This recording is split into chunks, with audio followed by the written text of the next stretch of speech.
آپ کی قسمت کا لکھا آپ سے کوئی نہیں چھین سکتا، کیونکہ رب نے لوگوں کو آپ کے مقدر تک رسائی نہیں دی۔ بہت سے لوگ آپ کے لیے کچھ نہیں کر سکتے، لیکن ان سے باتیں صرف اس لیے اچھی لگتی ہیں کیونکہ ان کی مثبت باتوں سے سہارا ملتا ہے۔ مخلص لوگ روٹھ جائے تو منا لیا کرو، مطلبی لوگ چھوڑ جائیں تو رب کا شکر ادا کیا کرو۔ جن کی کوئی عزت نہیں ہوتی وہ دوسروں کو بے عزت کر کے فخر محسوس کرتے ہیں۔ جب ضرورت بدلتی ہے تو لوگوں کا لہجہ بھی بدل جاتا ہے۔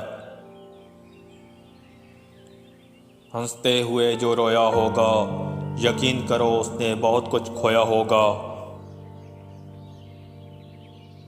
جس انسان کو بہت جلدی غصہ آتا ہے وہ اپنی زندگی کا قیمتی فیصلہ ہمیشہ غلط کر بیٹھتا ہے۔ اپنا درد خود تک رکھو، لوگوں تک جائے گا تو تماشا بن جائے گا۔ گرانے والے اپنے ہوں تو سنبھلنے میں وقت تو لگتا ہے۔ ہر بار برداشت کرنا اور مسکرا کر آگے بڑھ جانا ممکن نہیں ہوتا۔ کئی بار ہم بکھر بھی جاتے ہیں۔ آپ کے پیچھے بات کرنے والے دراصل آپ سے بہت پیچھے ہوتے ہیں۔ محبت سے بھی زیادہ خالص جذبہ اس دنیا میں اگر کوئی ہے تو وہ نفرت ہے۔ پہاڑ سے گر جاؤ لیکن خود کو کسی کی نظروں میں مت گرنے دو۔ جب آپ ننگے پاؤں ہوں اور خدا آپ کو جوتوں سے نوازے تو اپنی چال تبدیل نہ کرو۔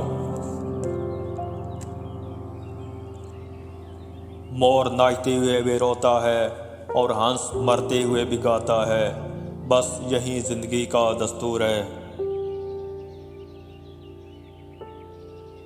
حسد کرنے والے کے لیے یہی سزا کافی ہے کہ جب تم خوش ہوتے ہو تو وہ اداس ہو جاتا ہے۔ بلب کبھی بولتا نہیں لیکن اس کی روشنی بتاتی ہے کہ بلب روشن ہے۔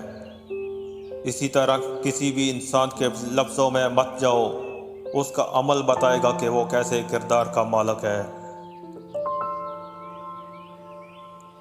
زہر کا بھی اپنا حساب ہے، مرنے کے لیے تھوڑا سا اور جینے کے لیے بہت سارا پینا پڑتا ہے۔ دنیا میں سب سے زیادہ نفرتوں کا سامنا سچ بولنے والوں کو کرنا پڑتا ہے۔ کسی کی نرمی کو اس کی کمزوری مت سمجھو، اگر وہ سر جھکا کر چلتا ہے تو صرف خدا کے خوف سے۔ اکثر سستے لوگ ہمیں زندگی کا مہنگا سبق دے جاتے ہیں۔ کسی مضبوط پہاڑ کا اتنا بوجھ نہیں ہوتا جتنا بے قصور پر تہمت لگانے کا ہوتا ہے۔ ذلت کے لباس کا کوئی ناپ نہیں ہوتا، یہ ہر جسم پر پورا آ جاتا ہے۔ جس طرح گھڑی کی سوئی آگے پیچھے کرنے سے وقت نہیں بدلتا، اسی طرح گردن اونچی یا نیچی کرنے سے انسان کی اوقات میں کوئی فرق نہیں آتا۔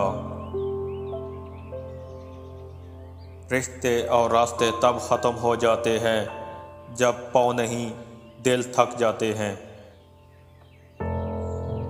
بزرگ کہتے ہیں فصل رنگ بدلے تو کاٹ دو، اگر لوگ رنگ بدلیں تو چھوڑ دو۔ وقت کے ایک تماچے کی دیر ہے صاحب، میری فقیری بھی کیا تیری بادشاہی بھی کیا۔ سب سے بہتر لقمہ وہ ہے جسے محنت سے حاصل کیا جائے۔ کھانے میں اگر کوئی زہر ملا دے تو اس کا علاج ممکن ہے، مگر کان میں کوئی زہر گھول دے تو اس کا علاج ممکن نہیں ہے۔